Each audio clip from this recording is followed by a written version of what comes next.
কি নাম তো ঠাকুমা? রুবি। রুবি কি? রুবি দে, দিদা, ঠাকুমা না। ঠাকুর দিদা। হ্যাঁ। এখন বাড়িতেই বসে আছে? আমাদের বাড়িতেই। এখন খাওয়া দাওয়া হয়ে গেছে নিশ্চয়ই? হ্যাঁ। যদি বিজি থাকে তাহলে মাসির সাথে গল্প করছে। তোর ডাক নাম কি? আবির। আবির। তোর সায়ন্তনীকে চেনে?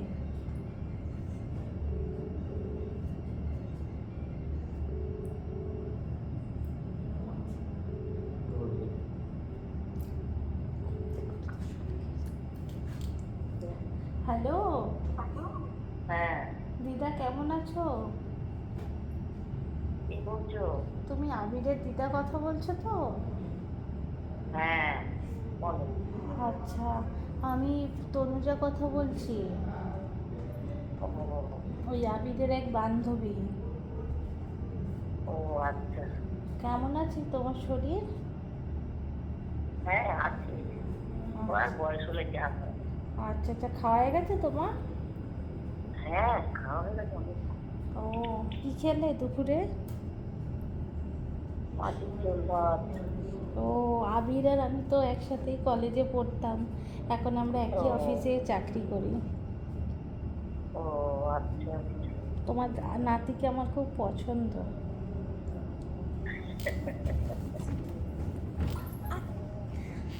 তোমার নাতির তার নাম বৌমা কি বলে? বানাবে? তনুজা? হ্যাঁ, তোমার নাতির বৌমা বানাবে?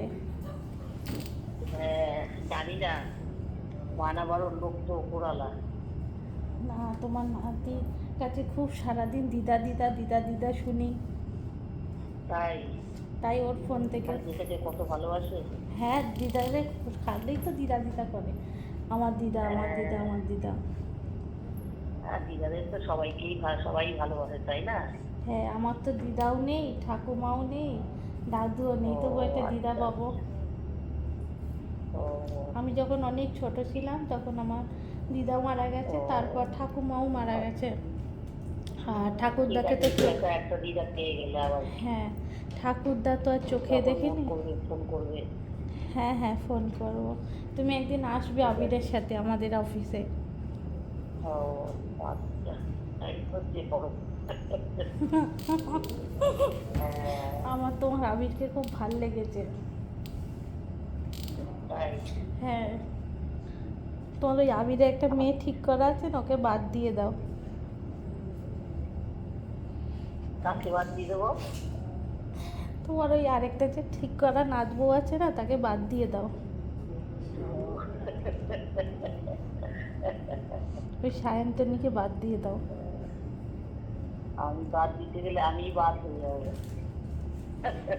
না না, তোমাকে তো আমি ঘরে রেখে দেবো, আমি গিয়ে সব ঠিক করে দেবো।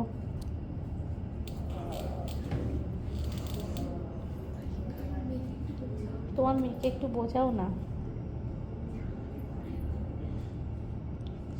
আরে এখনই বউ কিসে, বউ যখন হবে তখন মরবো। বউ আরে আমিও চাকরি করি, তোমার বন্ধু বন্ধু থাকতেই পারে, কি আছে। তোমার নাতিও চাকরি, মানে তার মানে সায়ন্তনী পার্মানেন্ট নয় তো তোমার? মানে সায়ন্তনী চেঞ্জ হতে পারে তো তোমার নাচবো? না না, এখন কোনো বউ নেই। আচ্ছা, এখন সব প্রেম প্রেম। এই তো এটাই আমি শুনতে চেয়েছিলাম গো দিদা, তুমি খুব ভালো মানুষ। তুমি বলো, এখন আমরা কত ছোট, এখন আমরা পড়াশোনা করছি, আবির কিছু বোঝে না, বুঝেছো তো? খালি বলে ওই সায়ন্তনী, ওই একটা মেয়ে আছে, সারাদিন ওই সায়ন্তনী সায়ন্তনী করে। আবার এদিকে আমার সাথেও খুব গল্প করে অফিসে, বলে আমার দিদাকে কথা বলে, আমার দিদা যদি রাজি হয় আমি রাজি। হ্যাঁ গো। ওটাই ভালো বলেছে। হুম। তোমাকে সারাদিন টাইম দিচ্ছে। হ্যাঁ, সারাদিন টাইম দেয়। তবে হ্যাঁ, সারাদিন টাইম দেয় আমার। তাকে একটু রাত্রে টাইম দিচ্ছে, তা কি আছে তাতে? আরে একসাথে কি দুজন থাকলে তো সতীন হয়ে যাবো। তা সেটাই তো বুঝতে হবে না। আমি হাসছে। সেটা তো বুঝতে হবে। হ্যাঁ, এখন আমার সঙ্গে কথা বলছে, আর পরে যখন ইচ্ছা হবে ও তার সঙ্গে কথা বলছে। চিন্তা করে তোমার তাহলে দাদু যদি দুটো বিয়ে করতো তুমি কি মেনে নিতে? দেখো এটা কি মানা যায়? তাহলে তুমি বলো আমি কি করে মানবো সব বলো? মানা যায়, এটা মানা যায় না। তাহলে আমি কি করে মানবো বলো? আমিও তো তোমার নাতিকে ভালোবাসি। তোমার নাতি সারাদিন থাকবে, ঘুরবে টুরবে, সব ঠিক আছে। ঠিক আছে, আমার নাতিকে নয় দুটো বই দিয়ে দেবো ওখানে। ঠিক আছে তাহলে হ্যাঁ। একজন দিদি অফিসে থাকবে আর একজন রাত্রিতে থাকবে।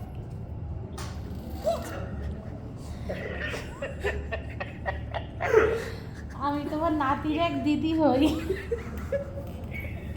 কিছু মনে করো না দিদা, হ্যাঁ এমনি মজা করছিলাম।